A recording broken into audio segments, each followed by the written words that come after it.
नमस्कार। उत्तराखंड राज्य स्थापना दिवस पर आप सभी आंदोलनकारी साथियों, उत्तराखंड के सुधीजनों और देश के तमाम प्रबुद्ध जनों को हार्दिक बधाई, शुभकामनाएं। आज से 22 साल पहले 9 नवंबर 2000 को उत्तराखंड राज्य जो दशकों से उत्तराखंड के लोगों के जनमानस पे निराकार रूप में विद्यमान था, वो उत्तराखंड राज्य आंदोलनकारियों की संघर्षों और बलिदान से और तत्कालीन प्रधानमंत्री अटल बिहारी वाजपेयी और विपक्ष के सहयोग से उत्तराखंड राज्य का गठन हुआ। देश के राजनीतिक इतिहास में एक नया मोड़ लिया। जो छोटे राज्य बने 3, जिसमें उत्तराखंड, झारखंड और छत्तीसगढ़ राज्य बना। ये संघर्षों की बदौलत किया। उसके बाद तेलंगाना का गठन। तो आज राज्य स्थापना दिवस के अवसर पर आज हम दिल्ली में कोई कार्यक्रम आयोजित नहीं कर पाए। अन्य परिस्थितियों में के कारण, व्यस्तता के कारण और सामाजिक ताने बाने के कारण, तो इसलिए हम ये चाहते हैं कि उत्तराखंड के सभी संघर्ष के साथियों को अपना पैगाम, अपना संदेश इससे दें। अभी मैं देख रहा था, उत्तराखंड राज्य गठन में वर्तमान उत्तराखंड के मुख्यमंत्री पुष्कर सिंह धामी, जो नरेंद्र मोदी जी के केंद्र की नरेंद्र मोदी सरकार के भरत बनकर उत्तराखंड में पदासीन हैं, जिन्हें डबल इंजन की सरकार के रूप में उत्तराखंड की जनता जान रही है। उन्होंने भी उत्तराखंड के शहीदों स्थल पर, शहीद स्थल पर देहरादून में जाकर नमन किया और राज्य स्थापना दिवस पर जो सरकारी कार्यक्रमों की रस्म अदायगी में उन्होंने कहा कि ये संघर्षों से, आंदोलनकारियों के संघर्षों से गठित राज्य में हम उनकी जनभावनाओं की, उनकी आशाओं के अपेक्षा के अनुरूप 2025 तक उत्तराखंड को देश का अग्रिम राज्य बनाएंगे। बहुत अच्छी बात है कि इस दिन चाहे न चाहे आंदोलनकारियों का स्मरण करते हैं। तमाम उत्तराखंड के अभी तक 22 सालों के मुख्यमंत्री, इतिहास में कई मुख्यमंत्री दर्ज हो चुके हैं। जहां हमारी स्मृति जाती है कि 2000 में आज के दिन हमें बहुत हर्षोल्लास थे। हमने 16 अगस्त 2000 को जब ये राज्य लोकसभा में एक संवैधानिक आकार ग्रहण करने बैठ गया, तो हम इसमें जो 6 साल का हमने जो निरंतर भारतीय राज्य गठन के इतिहास में उत्तराखंड ने एक अनोखा ऐसा कीर्तिमान बनाया। 6 साल तक निरंतर देश की राजधानी दिल्ली को आंदोलन करते रहे। इससे पहले किसी भी राज्य के गठन में देश की राजधानी आंदोलित नहीं रही। न केवल देश की राजधानी अपितु भारत के अनेक प्रमुख नगरों में रहने वाले उत्तराखंडियों ने अपनी सशक्त आवाज़ उठाई। लखनऊ हो, कानपुर हो, पंजाब हो, बंगलोर हो, बम्बई हो, राजस्थान हो, मध्य प्रदेश हो, देश विदेश हो, उत्तराखंडियों ने इसको अपने मान सम्मान, हक हकूक और पहचान की लड़ाई बनाई। इसमें हमारे कई दर्जन आंदोलनकारी साथी शहीद हो गए। ये हमारी पहचान की लड़ाई तब बनी जब जनसंख्या पर आधारित, जब तत्कालीन उत्तर प्रदेश सरकार, मुलायम सरकार ने 93-94 में वहाँ के सरकारी विद्यालयों में अन्य पिछड़ा आरक्षण लागू किया, तो उस समय उत्तराखंड, जिसमें पिछड़ों की संख्या ना के बराबर थी पर्वतीय क्षेत्र में, तब उनको लगा कि ये वास्तव में हमारा जो ताना बाना है प्रदेश का, जो हमारा सामाजिक ताना बाना है, वो शेष उत्तर प्रदेश से भिन्न है। इसके बाद जिस ढंग से उस आंदोलन को राजनीतिक लाभ के लिए मुलायम सिंह ने खटिमा, मसूरी, मुजफ्फरनगर कांड के अमानवीय जुल्म करके उसे रोंदने की कोशिश की, उसमें भारतीय संस्कृति कलंक हुई। देश की न्यायपालिका से लेकर देश के तमाम राजनीतिक दल बेनकाब हुए। आज 22 सालों में बाद मैं देखता हूँ, पीछ के मुड़ देखता हूँ हमारे उन साथियों के, उत्तराखंड के और भारतीय संस्कृति और संविधान को रोंदने वाले उन अपराधियों को दंडित करने में देश की न्यायपालिका अक्षम रही। न केवल न्यायपालिका अक्षम रही, उत्तराखंड के 22 साल की सरकारों ने इस दिशा में एक भी कदम ईमानदारी से नहीं उठाया। उन्होंने ईमानदारी से केंद्र सरकार से, उत्तर प्रदेश सरकार से ये पहल ने की, विशेष ढंग से कार्य वो नहीं किए, कानूनी दल नहीं बनाए जो इन अपराधियों को दंडित करने का काम करे। उल्टा उन्होंने मुजफ्फरनगर कांड के, जिन्हें सीबीआई और इलाहाबाद उच्च न्यायालय ने दोषी कटघरे में खड़ा किया था, उन अपराधियों को उत्तराखंड में लाल कालीन बिछाने का काम किया। यही नहीं, इस कांड के सबसे बड़े खलनायक मुलायम सिंह के जन्मदिन से लेकर उसके मरण दिन तक घड़ियाली आंसू बहाने वाले वो नेता और राजनीतिक पार्टियां भी जनमानस के सामने उनके जख्मों को कुरेदने रही।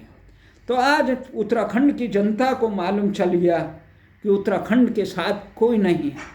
आज जिस प्रकार से अंकिता भंडारी और यहाँ पे नजफगढ़ की दामनी के प्रकरण में सर्वोच्च न्यायालय के जो फैसलों ने मुजफ्फरनगर कांड की तरह उत्तराखंड के जख्मों को कुरेदने का काम किया, तो उससे साफ लग गया है कि उत्तराखंड के जनमानस के आन मान शान की लड़ाई में देश की कोई सरकार और देश की कोई भी राजनीतिक दल ईमानदारी से खड़े नहीं है। जिन राजनीतिक दलों को दिल्ली के तमाम लोग झंडे बरदार हैं, राजनीतिक पार्टियों के झंडे उठाते हैं और राजनीतिक पार्टियों को उत्तराखंड का हितैषी बताते हैं, जिसमें भाजपा, आम आदमी पार्टी, कांग्रेस इत्यादि दल रहे, वो सब दल अपने न्यायिक, अपने स्वार्थ के लिए इस चीज़ को नज़रअंदाज करते हैं। वो हमें याद है कि जिस प्रकार से घड़ियाली आंसू संसद में मुजफ्फरनगर कांड में भारतीय जनता पार्टी बहा रही थी, उसके बाद मुजफ्फरनगर कांड के तत्कालीन डीएम अनंत कुमार सिंह से लेकर जिनको तत्कालीन इलाहाबाद उच्च न्यायालय और सीबीआई और अन्य अपराधियों को कटघरे में खड़ा किया था, उनको दंडित करने के बजाय संरक्षण देने का, कमजोर पैरवी करके संरक्षण देने का काम, ये कार्य केवल भारत उत्तर प्रदेश सरकार का नहीं, उत्तराखंड सरकार और केंद्र सरकार का भी होता। कहाँ गए वो महिला संगठन, कहाँ गए वो महिला आयोग, कहाँ गए वो मानवाधिकार की बात करने वाले, कहाँ गए वो संसद में घड़ियाली आंसू बना के चाहे भगवान राम के नाम पे, मंदिर बनाने के नाम पे रोकने के लिए मुलायम सिंह ने जिनको नरसंहार किया था, उसके बाद जब देखा कि मुलायम सिंह को के मृत्यु पर घड़ियाली आंसू बहाने वाले नेता जो मुलायम सिंह को कोसते थे, वो किस प्रकार से हमारे सामने, सबसे दुर्भाग्य रहा कि उत्तराखंड की सरकारों ने अनंत कुमार सिंह हो, चाहे बुआ सिंह हो, चाहे मुलायम सिंह हो, चाहे अन्य अपराधी हो, उनको लाल कालीन बिछाने का काम, उन्हें उत्तराखंड की पावन धरती पर पांव रखने की इजाज़त दी। उन्होंने इसके लिए विशेष कानून बनाए। तो देखिए 22 साल बाद आज भी हम ठगे हैं। भले ही मुख्यमंत्री और अन्य राजनीतिक पार्टियां अपने विकास के गणना करके बताए हमने इस क्षेत्र में उत्तराखंड को आगे बढ़ाया जाए उस क्षेत्र में, परंतु उनको ये समझना चाहिए उत्तराखंड मात्र विकास के लिए उत्तराखंड के लोगों ने नहीं बनाया था, नहीं देश की आज़ादी की लड़ाई विकास के लिए, अपितु अपने आत्मसम्मान की रक्षा के लिए। जब हमने देखा जहाँ विकास की बात होती है तो उन नौनिहालों के हाथों में काम नहीं है। जिस प्रकार से बंदरबाट उत्तराखंड की सरकारों ने, विधानसभा अध्यक्षों ने, तमाम मुख्यमंत्रियों ने, जिसमें से तिवारी से लेकर खंडूड़ी से लेकर तमाम मुख्यमंत्री ऐसे रहे जो आज तक रहे, उन्होंने किस प्रकार नियमों को दरकिनारे किया, किस प्रकार से उत्तराखंड के तमाम विधानसभा अध्यक्षों ने उत्तराखंड में नियमों को दरकिनारे करके अपने चेतों को रखा। उनको दंडित करने के बजाय उन्हें मंत्रिमंडल से हटाने का साहस उत्तराखंड की इन डबल इंजन की सरकार में नहीं है। तो हम ये कहना चाहते हैं, आप जब वहाँ पे रिक्त पदों को भरने की कोशिश नहीं कर रहे, आप लोगों को रोजगार देने के लिए तैयार नहीं हैं, आप जब वहाँ के सीमांत क्षेत्र के लोगों को, आज चीन भारत की सीमा पे बहुत बड़ा खतरा मंडरा रहा है, भारत की सीमाओं वीरान इसलिए हो रही है, उत्तराखंड से हजारों गांव खाली हो चुके हैं। भारत उत्तराखंड सरकार की गणना के अनुसार हजारों परिवार पलायन कर चुके हैं, हजारों गांव जनसंख्या विहीन हो गए राज्य गठन के बाद। आपने वहाँ पे शिक्षा, चिकित्सा और रोजगार को देहरादून में केंद्रित कर दिया। सारे कर्मचारी केवल तबादला के लिए देहरादून में डेरा और मैदानी क्षेत्रों में, जिन पर्वतीय क्षेत्रों के विकास के लिए वहाँ के लोगों ने अपने संघर्षों से, अपने बलिदानों से उत्तराखंड राज्य मांगा था, उन्हें आज भी पलायन का दंश भोगना पड़ रहा है।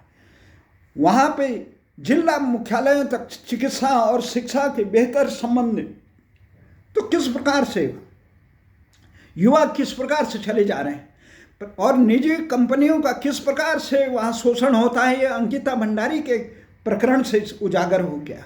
और उस प्रकार से उन अपराधियों को बचाने का काम सत्ताधारी पार्टी किस प्रकार से करती है, ये अंकिता भंडारी और के प्रकरण से उजागर हो गया। उनको पुलिस कस्टडी तक नहीं दिया गया, उनको बाद में केवल SIT के अंदर, जबकि उनके CBI की जांच होनी चाहिए थी।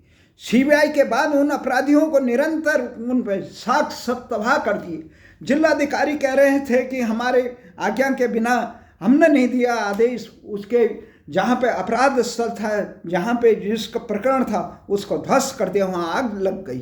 तो इस प्रकार से कमजोर पैरवियों का ये कानूनी रूप से व्यवस्थाएं जब अपराधों में लिप्त होती है, अपराधियों को संरक्षण देती है, तो आम जनता को न्याय से वंचित होना पड़ा। आज नजफगढ़ की दामनी के गरीब माँ बाप किस प्रकार से बेवल हैं, पूरा समाज उद्वेलित है, परंतु राजनीतिक दलों में इतनी होनी, अगर ये प्रकार की कांड, मुजफ्फरनगर कांड के लिए तमाम चीज़ें हैं, ये मैं विस्तार से कई बार बता चुका हूँ। और भारत की न्यायपालिका पे बिल्कुल जब तक एक दायित्व होता है न्यायपालिका का, ये न्यायपालिका केवल न्यायाधीशों को लिए नहीं बनी होती है, ये न्यायपालिका केवल यहाँ के सरमाएदारों और नेताओं के लिए नहीं बनी होती है, ये न्यायपालिका केवल अपराधियों के संरक्षण के लिए नहीं बनी है। ये न्यायपालिका भारत का इकबाल और आम गरीब आदमी को न्याय दिलाने के लिए बना हुआ है। लोकतंत्र में ही होता है, आम जनता को न्याय दिलाने का दायित्व सरकारों का होता है, परंतु गरीब आदमी असहाय होता है। सर्वोच्च न्यायालय की देहरी पर किसी विवाद को ले जाने के लिए लाखों रुपये खर्च होते हैं। किस प्रकार की आशाएं, कमजोर पैरवी जांच, जिस प्रकार से खिलवाड़ किया गया है दामनी और अंकिता भंडारी के प्रकरण में जांच एजेंसियों द्वारा, तो कैसे विश्वास किया जाएगा।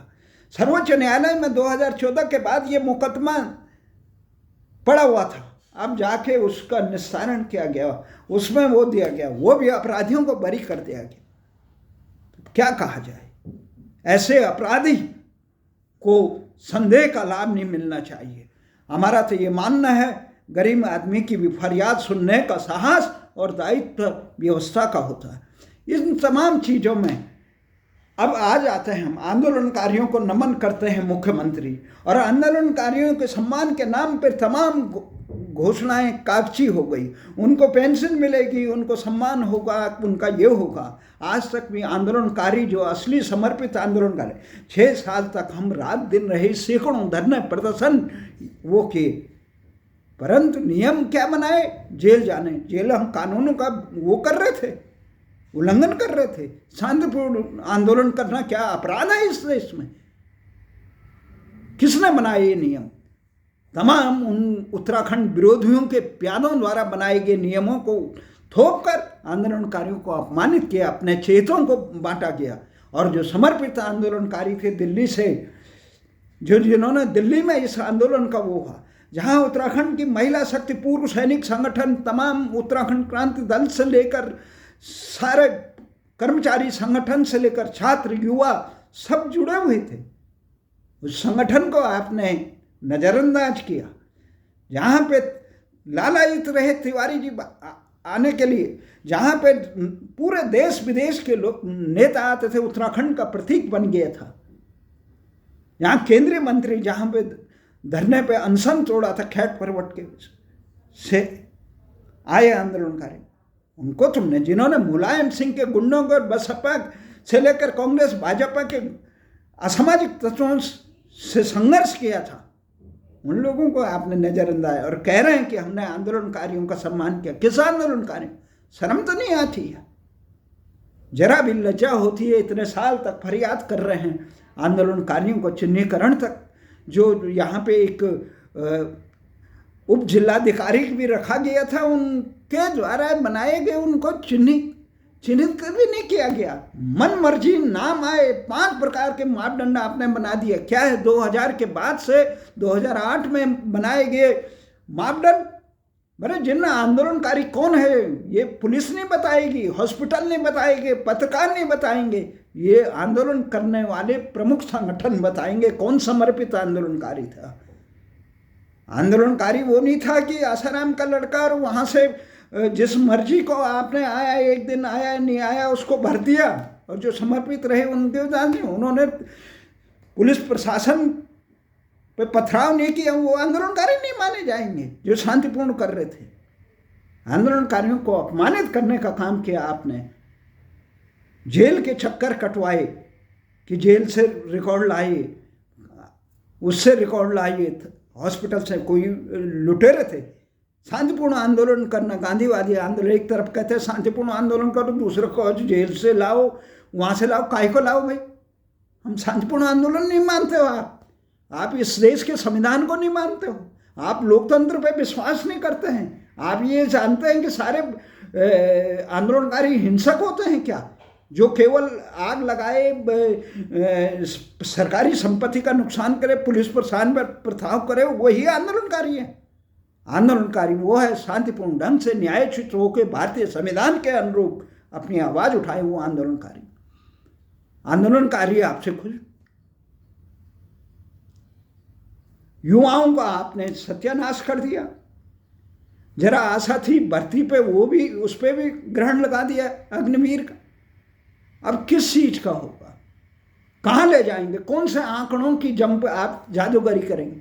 केजरीवाल जैसे जादूगरी नहीं चाहिए उत्तराखंड में, और नहीं ये कांग्रेस भाजपा की डुगडुगी। ईमानदारी से करो, परिवार की तरह ईमानदारी से करो ना। आपने भू कानून लागू किए, न जनसंख्या पर आधारित विधानसभा परिसीमन पर अंकुश लगाया, उत्तराखंड के लोगों की संघर्ष और शहादत से गठित तमाम चीज़ें आपने नष्ट कर दी। आपने जल संसाधनों का जो बंदर बांट उत्तर प्रदेश राज्य पुनर्गठन में हो, उस पर कुछ नहीं किया। कौन करेगा? विधायक बना दिए। एक कह रहा है हमें ठंड लग रही है, हम गैरसैंण। अरे ठंड लग गई तुम्हें, यहाँ मौज मस्ती के लिए बनाया। विधायक नहीं है तो मत रहो, घर में रहो। तुम्हें डॉक्टर ने कहा चुनाव में उठो, किसने बताया आपको? अगर आपको जनसेवा करने का, पद यात्रा करो जनता से, तुम्हें ठंड लग रही है, किसने बनाया तुम्हें एयर कंडीशन में रखें लोग, फालतू पैसा खर्च करे? तुमने क्या काम किया 22 साल से उत्तराखंड के विधायकों ने? एक भी मांग जो राज्य गठन, पहले तो ये शर्म आनी चाहिए कि राज्य किस लिए मांगा था उत्तराखंडियों ने, और उसके समाधान का रास्ता क्या तय किया था, क्या मांग थी? राजधानी गैर से करोड़ों रुपए के बना दिए, सबसे रमणीक जगह, सारे सत्र हो गए। अब तुम कह रहे हैं अब वो करेंगे, ये केजरीवाल की तरह नोटंकी कि कौन मुख्यमंत्री बनेगा इसका रायशुमारी करेंगे। कहाँ की रायशुमारी? हमें नहीं पता आंकड़ों का क्या होता है। तो इसलिए ये काम मत करिए। ईमानदारी से, अगर नैतिक है, शर्म है, लाज है, स्विट्जरलैंड की तरफ मत देखिए, हिमाचल की तरफ जाइए। कौन कैसे कैसे भ्रष्ट अधिकारी देगा? अभी उद्यान विभाग में एक प्रकरण कैसे आ रहा है, कौन लाता है इन्हें संरक्षण करके?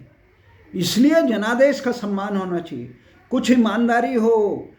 कितने मुख्यमंत्री प्रधानमंत्री यहाँ बदल जाते हैं, इतिहास याद नहीं रखता है। इतिहास रखता है परमार जैसे, कर्नल गद्दाफी जैसे, जिन्होंने सारे नागरिकों को, चाहे कितने भी देश छोटा हो या बड़ा हो, उनके लिए शिक्षा, रोजगार और संसाधनों का लाभांश देश पे भार नहीं। कैसे करते हैं? क्या कर रहे हैं? किसके लिए चुनाव लड़ रहे हैं? किसके लिए सत्ता में आएंगे आप? केवल अपनी पार्टी के आकाओं के लिए? ये आकाओं के लिए राज्य नहीं बनाया, ये मुख्यमंत्रियों के लिए नहीं। इन नौकरशाहों जिन्होंने जिंदगी भर उत्तराखंड का कुछ नहीं किया, भाड़जे का, उनको फिर सेवानिवृत्ति के बाद बना दिया। तो ये तमाम चीज़ें हैं। हिमाचल कैसे भाई? जब हिमाचल बना, वहाँ की जल नीति नहीं बनाई, वहाँ का वन नीति नहीं बनाई, जंगली जानवरों से उत्तराखंड में जो नुकसान हो रहा है उसके लिए नहीं बनाया। तो माननीय मुख्यमंत्री जी, जो भी समय है, क्योंकि समय आपके पास है, इस समय कार्य करने का दायित्व, तो आपको माननीय कहना पड़ेगा कि आप पहले अपने दिमाग और अपने विधायकों को ये सिखाए कि लोकतंत्र किसे कहते हैं। हमें ठंड लग गई, कौन किसको लग रही है ठंड? अगली दफ़े उन्हें टिकट मत दीजिए। जिन्हें ठंड लग रही है उन्हें अपने घर में रखना, उन्हें एक रजाई दे के घर में बिठाइए, टिकट मत दीजिए। ये इस प्रकार के जो हैं जन भावनाओं के खिलाफ, किसी ने नहीं कहा था उत्तराखंड में आप आओ, आप जाओ जहां आपको ठंड नहीं लगती है, आप अफ्रीका चले जाओ। तो ये तमाम चीज़ें हैं। तो आप सबसे निवेदन है, और ये बहुत आक्रोश है। 6 साल हमने किस प्रकार से झेला, ऊपर वाले की कृपा नहीं होती, भगवान बद्रीनाथ इनको सद्बुद्धि नहीं देते तो ये उत्तराखंड राज्य भी नहीं बनाते। उस समय तेलंगाना में नहीं बनाया था, जब इन्हें सुविधा होती है तब बनाते हैं। पर लोगों के संघर्ष और भगवान की कृपा से ये उत्तराखंड राज्य बना। तो उन सब को, सारे साथियों को, इस अवसर पर मुझे काला बाबा की स्मृति आती।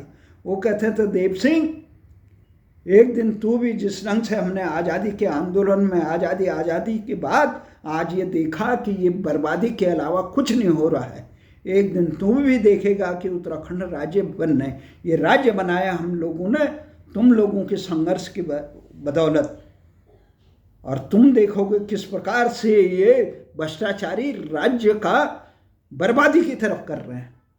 नैतिक आधार नहीं है, भ्रष्टाचार में जग जाहिर हो गए और मंत्री पदों पर लिप्त हैं।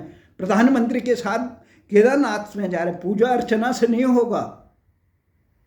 महाकाल सब देखता है, जन भावनाओं को रोंदने वाले,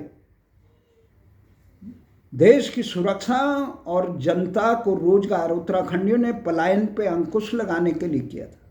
केवल गड़े मुर्दे और वहाँ पे रोके, तुम यहाँ बनाओगे, क्या बनाओगे कि आप यहाँ समान नागरिक संहिता बनाएंगे, बहुत अच्छी बात है, पर उसको तो तुमने जड़ों में मट्ठा डाल दिया। पूरा हरिद्वार जिला हमारे साथ में ला दिया जबरदस्ती। किसने कहा था? हम कुंभ क्षेत्र को मांग रहे थे।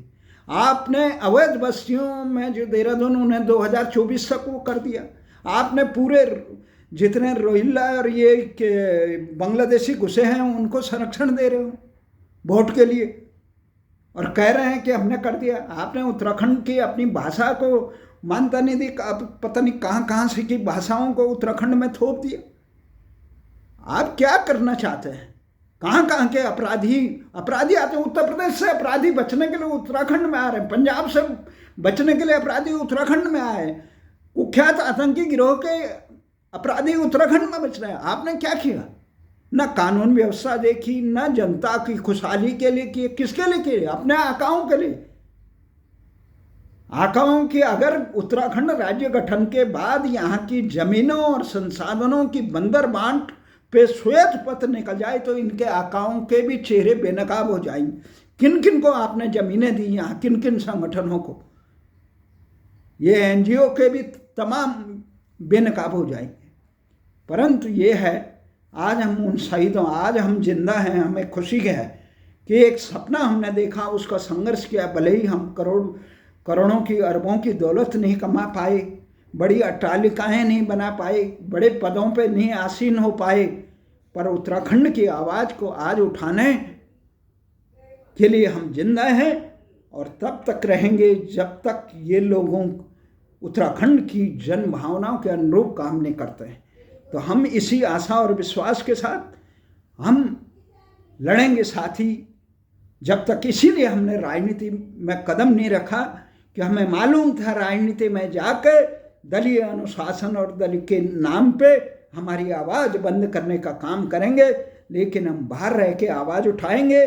भले ही राजनीतिक दलों के प्यादे अनसुना करें, पर उत्तराखंड की जनता को एक दिशा देने के मुझे विश्वास है। और दुख होता है आज कि देख के तमाम राजनीतिक पार्टी के जितने भी नेता हैं सब दिशाहीन हैं। इतने मुख्यमंत्री स्वार्थ सत्ता के लोलुप हैं, कोई परमार जैसा नहीं दिखता।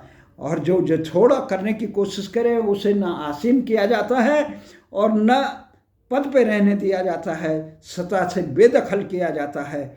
इसलिए हमारा ये मांग है कि उत्तराखंड के तमाम जनप्रतिनिधियों से कि जरा सोचें कि राज्य किस लिए बनाएं, जरा संकल्प लें कि सपने के जिन्होंने अपना पूरा जीवन इसके लिए कुर्बान कर दिया।